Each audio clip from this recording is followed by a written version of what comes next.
Firman hari ini adalah Kejadian pasal 30 ayat 1-8. Mari kita baca bersama. Ketika dilihat Rahel bahwa ia tidak melahirkan anak bagi Yakub, cemburulah ia kepada kakaknya itu, lalu berkata kepada Yakub, "Berikanlah kepadaku anak, kalau tidak, aku akan mati." Maka bangkitlah amarah Yakub terhadap Rahel dan ia berkata, "Akukah pengganti Allah yang telah menghalangi engkau mengandung?" Kata Rahel, "Ini Bilha budakku perempuan, hampirilah dia, supaya ia melahirkan anak di pangkuanku, dan supaya oleh dia aku pun mempunyai keturunan." Maka diberikannya Bilha, budaknya itu, kepada Yakub menjadi istrinya, dan Yakub menghampiri budak itu.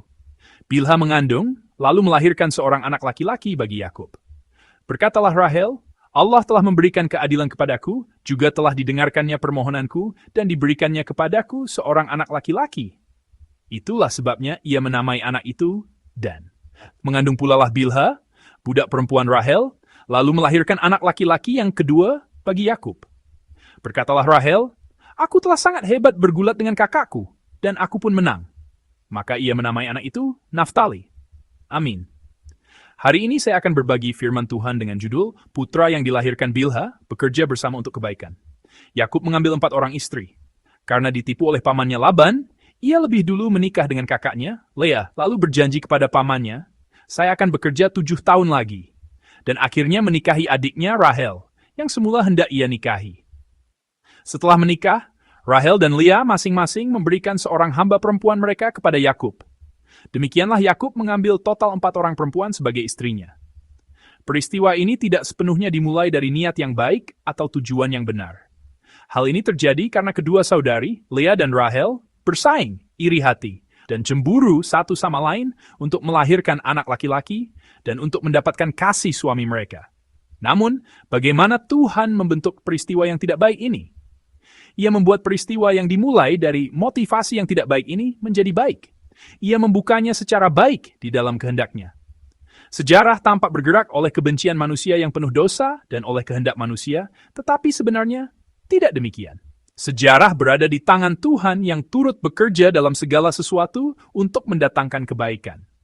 Kita jadi mengetahui bahwa tidak hanya menggunakan pemikiran yang benar atau pengabdian yang setia dari manusia, tetapi ia juga adalah pribadi yang menggunakan hal-hal yang sama sekali berbeda, yang berlawanan, seperti persaingan, iri hati, dan cemburu, hal-hal yang tidak baik ini, lalu mengubahnya ke arah yang baik untuk menghasilkan buah yang baik. Kecemburuan dan iri hati para perempuan adalah hal yang tidak baik. Tetapi melalui peristiwa ini, apa yang terjadi? Tuhan menggenapi berkat yang telah ia janjikan kepada Abraham. Tuhan telah berjanji kepada Abraham, "Aku akan membuat keturunanmu sebanyak bintang di langit." Janji itu digenapi sedikit demi sedikit melalui keempat perempuan ini. Selama ini, jumlah anak hanya 1 atau 2 orang. Tetapi pada masa Yakub, sejarah di mana ia memiliki 12 orang anak laki-laki sedang terungkap. Peristiwa yang dimulai dari persaingan dan iri hati para perempuan, yaitu dimulai dari motivasi yang tidak baik, tetapi Tuhan mengubah peristiwa yang tidak baik ini menjadi pekerjaan yang baik, yaitu pekerjaan menggenapi perjanjian yang telah ia buat dengan Abraham. Nas hari ini adalah kisah seperti itu. Tokoh-tokoh yang muncul dalam nas hari ini tidak turut serta dalam sejarah Tuhan dengan niat yang baik. Pertama, perempuan seperti apa yang muncul? Seorang perempuan yang iri hati muncul. Mari kita baca bersama firman di ayat 1.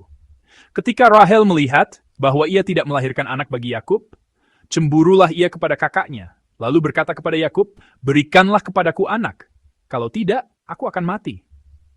Hati Rahel seperti apa? Ia memiliki hati yang iri dan cemburu. Ia cemburu kepada siapa? Ia cemburu kepada kakaknya Lea. Ia tidak bisa melahirkan anak. Sementara kakaknya sudah melahirkan 4 orang, sehingga timbullah rasa iri hati kepada kakaknya. Dan kepada siapa ia mencurahkan perasaan itu? Ia mencurahkannya kepada Yakub, kepada suaminya.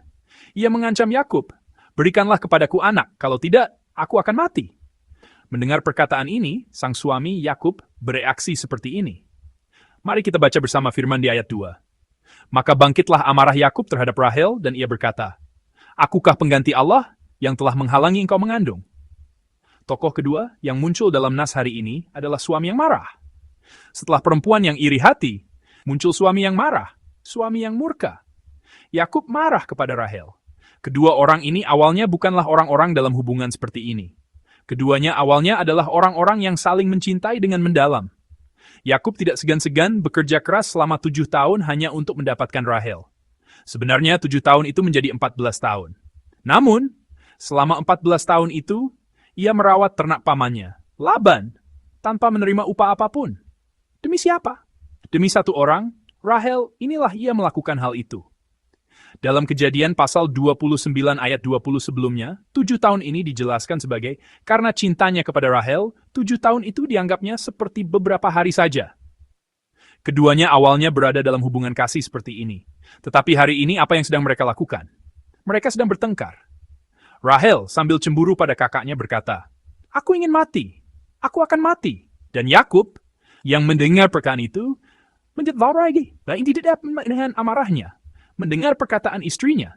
Pertengkaran ini sekarang mengalir ke arah pencarian solusi manusiawi. Melalui seorang hamba perempuan, karena aku tidak bisa melahirkan anak secara langsung, aku akan melahirkan anak melalui hamba perempuanku. Ia menemukan solusi manusiawi seperti ini. Metode ini pernah gagal pada kakek Yakub. Abraham adalah orang yang mencoba melahirkan Ismail melalui hamba perempuan. Hagar, ia telah melahirkan Ismail. Kita sudah tahu kisah itu. Ismail yang lahir melalui hamba perempuan, Hagar, langsung menghancurkan kedamaian dalam keluarga itu. Dan setelahnya di antara keturunan mereka, sejarah perang yang panjang, sejarah penderitaan yang panjang terus berulang. Tidak hanya itu, di dalam solusi ini, apa yang muncul secara langsung? Pertengkaran dan persaingan muncul secara langsung.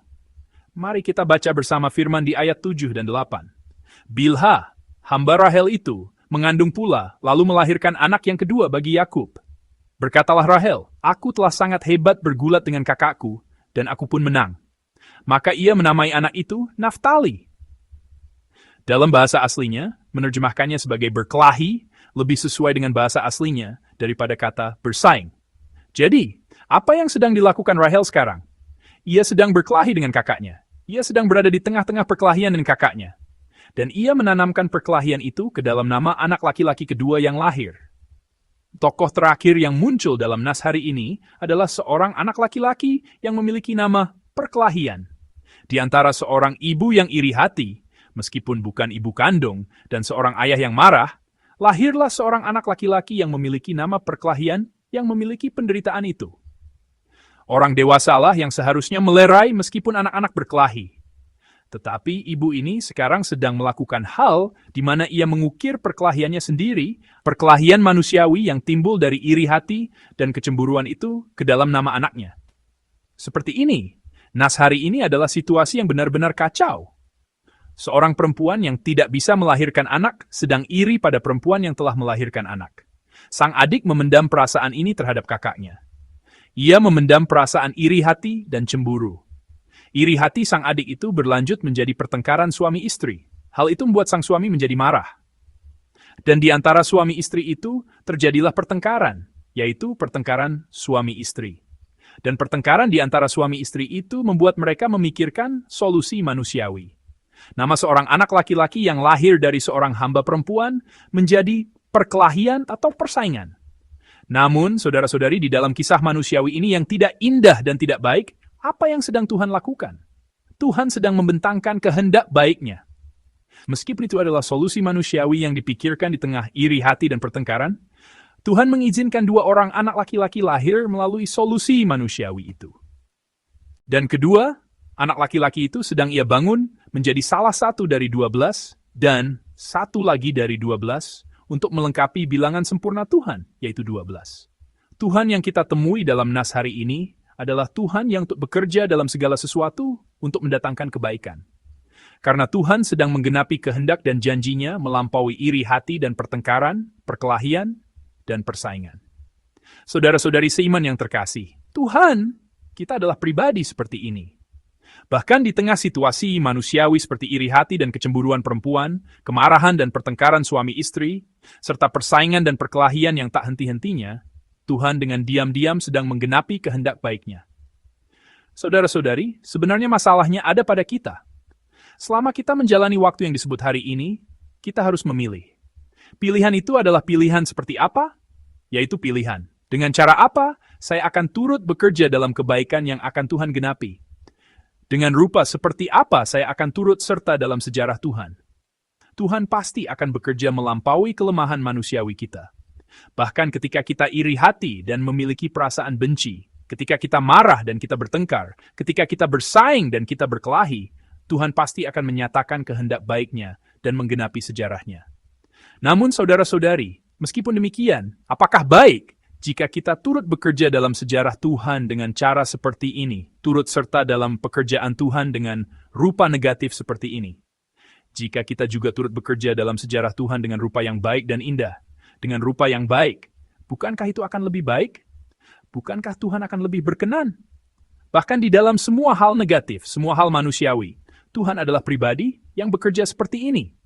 Jadi, jika kita memiliki sedikit saja hati yang baik, jika kita memiliki sedikit saja pemikiran yang benar, betapa lebihnya Tuhan akan berkenan, dan betapa lebih cepatnya sejarah Tuhan akan berjalan.